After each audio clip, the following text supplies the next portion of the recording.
प्यारे बच्चों, जो कुछ करना था कर लो, अब्बू आ रहे हैं। ये राहुल गांधी का क्या करें सर, मतलब हर्षवर्धन जी, ये राहुल गांधी का क्या इलाज है? ये गांधी वाड्रा परिवार का क्या इलाज है? अभी मजा आएगा ना। मुझे नहीं लगता है कि राहुल गांधी का कोई इलाज जैसा शब्द क्या कहें कि उनमें कोई सुधार की गुंजाइश है। क्यों सुधार की गुंजाइश नहीं है? ये राहुल गांधी का क्या करें सर, मतलब हर्षवर्धन जी, ये राहुल गांधी का क्या इलाज है? ये गांधी वाड्रा परिवार का क्या इलाज है? देखिए, मुझे नहीं लगता है कि राहुल गांधी का कोई इलाज जैसा शब्द क्या कहें कि उनमें कोई सुधार की गुंजाइश है। क्यों सुधार की गुंजाइश नहीं है? आज वो राहुल गांधी जो ये कर रहे हैं, क्या पहले उन्होंने नहीं किया? क्या गलवान के समय नहीं किया? क्या डोकलाम के समय नहीं किया? क्या विदेश में जाकर ये नहीं कहा कि भारत में लोकतंत्र समाप्त हो रहा है, अमेरिका और यूरोपीय यूनियन के देश बेखबर हैं? यही शब्द, यही नहीं, अभी और सुनिए, थे उनके अंग्रेजी में। क्या उन्होंने अपनी पावर पॉइंट प्रेजेंटेशन में विदेशी बच्चों के सामने चाइना के मॉडल को बेहतर नहीं बताया? क्या उन्होंने ये नहीं कहा कि हमारे ड्रोन तो बड़े बेकार हैं? वो लोग, आप लोग वो वीडियो ही भूल गए, अपने घर पर शूट कराया था कि अरे हमको तो ड्रोन आता ही नहीं। आज दुनिया देख रही कि हमारे अपने और 550 से अधिक ड्रोन मैन्युफैक्चरिंग में लगी हुई हमारी इंडिजिनस कंपनीज हैं।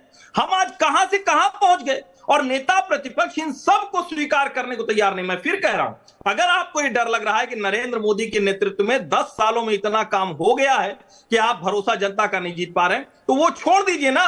राफेल में भी आपने चौकीदार चोर है कि कैंपेन चलाई, ध्वस्त हो गई। सर्वोच्च न्यायालय ने आपको माफी मांगने कहा। तो मुझे तो सुधार की गुंजाइश नहीं दिखती। ऐश्वर्या जी, आपको उम्मीद है तो आप उम्मीद से रहिए। अनुराग, क्या बात है सर, क्या बात है सर, क्या बात, ये बात है।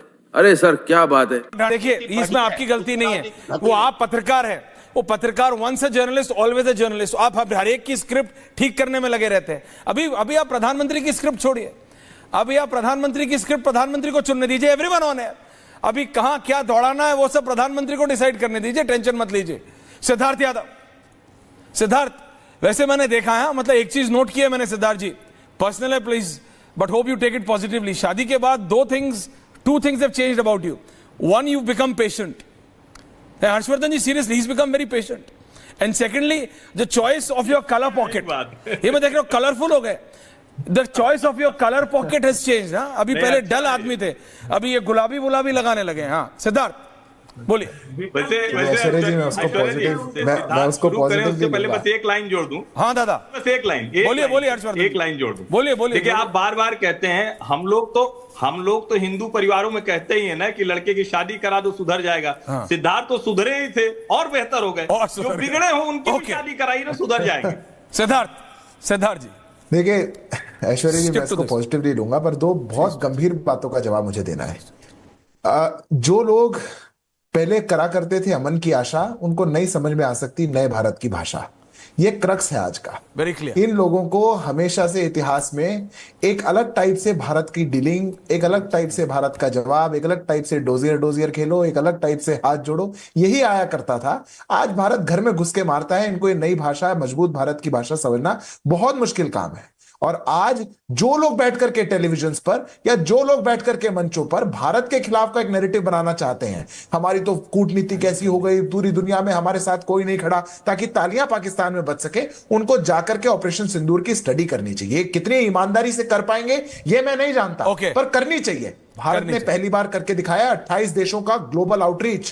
पहलगाम घटना के बाद 72 घंटे के अंदर कैसे 28 देशों ने भारत के समर्थन में अपने पत्र निकाले, कैसे ओआईसी बिल्कुल चुप रही, कैसे इस्लामिक कंट्रियों ने भारत के खिलाफ कुछ नहीं बोला, कैसे यूएन सिक्योरिटी काउंसिल में भारत के खिलाफ कुछ नहीं आया, कैसे यूएन सिक्योरिटी काउंसिल के वर्किंग ग्रुप में भारत ने अपना पक्ष रखा। यह अप्रत्याशित है, यह कभी नहीं हुआ। पर ये उनको कैसे समझ में आएगा, राहुल गांधी जैसे नेताओं को, जो बाहर जाकर कहा करते थे the big countries like America and UK intervene in India. Pankaj Sharma Bharat में इंटरवीन करवाना चाहते थे, उनको कैसे समझ में आएगा? ये नहीं समझ में आ सकता। मणिशंकर अय्यर की पार्टी को नहीं समझ में आ सकता, जो पाकिस्तान में जाकर के कहते थे कि आप हमारी मदद करिए भाजपा को हराने के लिए। ये नहीं समझ सकते। पंकज शर्मा जी, इसका मखौल मत उड़ाइए, हम लोग का खूब जवाब दीजिए, मुंह जवाब दीजिए। भारत हमारे लिए, राष्ट्र हमारे लिए प्रथम है, लेकिन अमन की आशा भी आपके लिए है सर, महत्व रखती है। वो कांग्रेस की फर्स्ट फैमिली के लिए भी होना चाहिए। अनंत विजय जी, एंडिंग लाइन।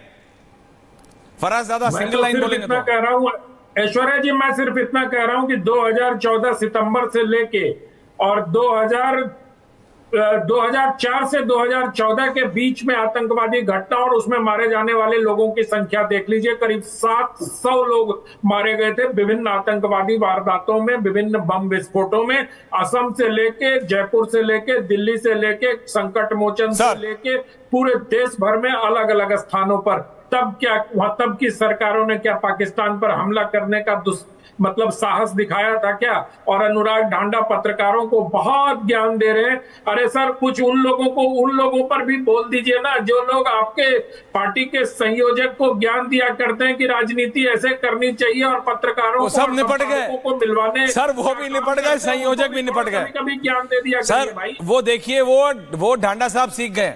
ये जो अभी रुदाली में गए थे, ओब्लिवियन में गए थे, ये भी समझ गए हैं। उन्होंने उनको भी समझा दिया जो पर्दे के पीछे सब चला रहे थे, कुछ होगा नहीं, ये सब निपट गए।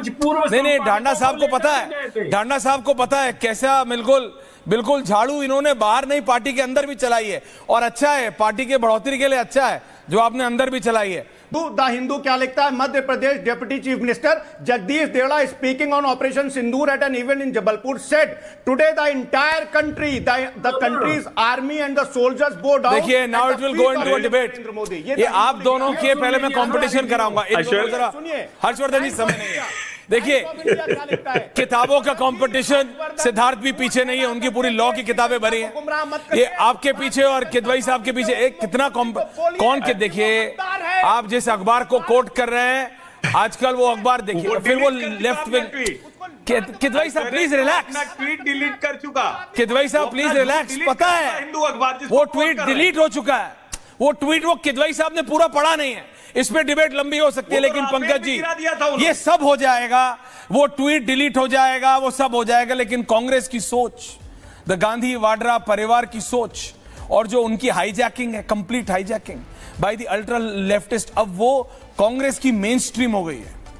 और ये कांग्रेस के लिए नहीं, ये देश के लिए भी खराब है।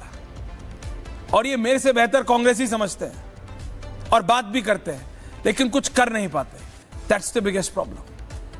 जो सिद्धार्थ ने कहा आपको सरकार से सवाल पूछना है, पूछिए। आप सेना से पूछ रहे हैं हमारे कितने गिरे, और फिर आप उसको जस्टिफाई करने निकलेंगे। मजा आया, और मैं ये जो मजा है हिंदुस्तान के हर व्यक्ति को देना चाहता हूं।